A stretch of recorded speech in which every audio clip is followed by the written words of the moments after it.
Hello, my name is Micaiah Seeley. I'm a junior at Seneca High School, and today I will be presenting Lyman T. Johnson.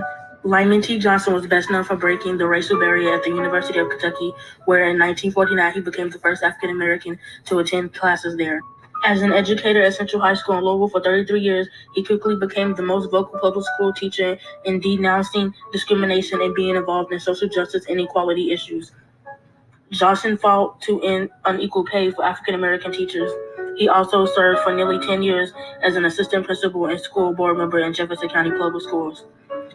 In addition, Johnson headed the Louisville chapter of the NAACP for 6 years. During the Civil Rights Movement, Johnson piloted a struggle to integrate Jefferson County neighborhoods, swimming pools, schools, and restaurants.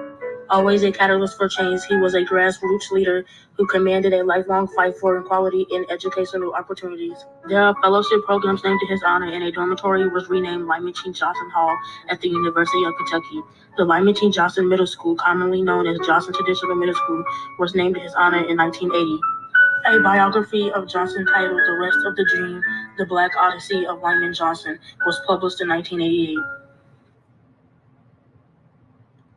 Hello, my name is Micaiah Seeley. I'm a junior.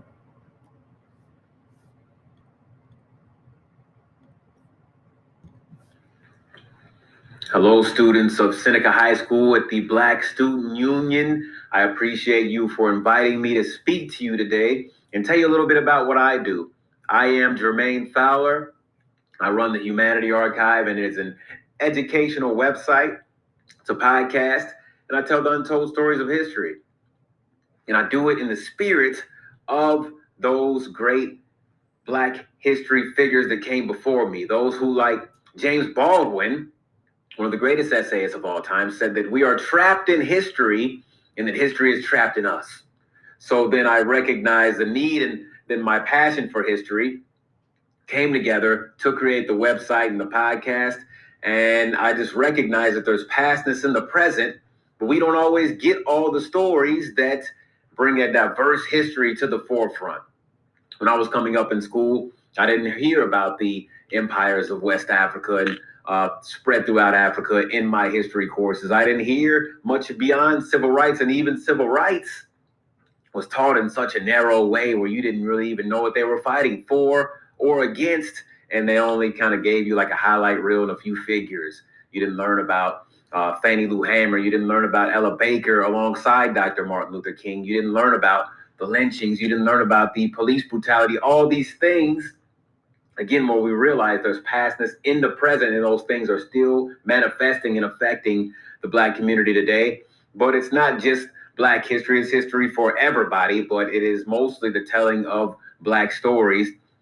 And I recognize that there was an opportunity with social media, not just to be used as something you're just scrolling and kind of mindlessly looking at, right? There was an opportunity to brand myself as someone who's very knowledgeable in history and someone who's very passionate about history, try to tell the stories in a way that doesn't make you want to look at the back of your eyelids, right? Because we get a lot of dry history, a lot of boring history, people who don't have that deep respect and passion for it that comes through, like I think I try to put forth.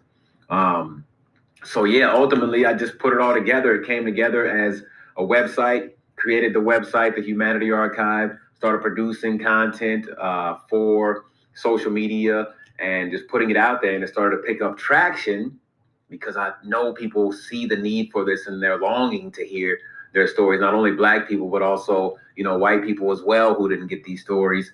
And so, I've told the stories of Ida B. Wells. I've told the stories of the King riots in 1968. And I always try to tie them to the present so that we could see what other people did and use it as a blueprint, but then also connect with those stories in a more real way and realize they were human beings and they were ordinary people who stood up and did extraordinary things. And that's what I hope that you do.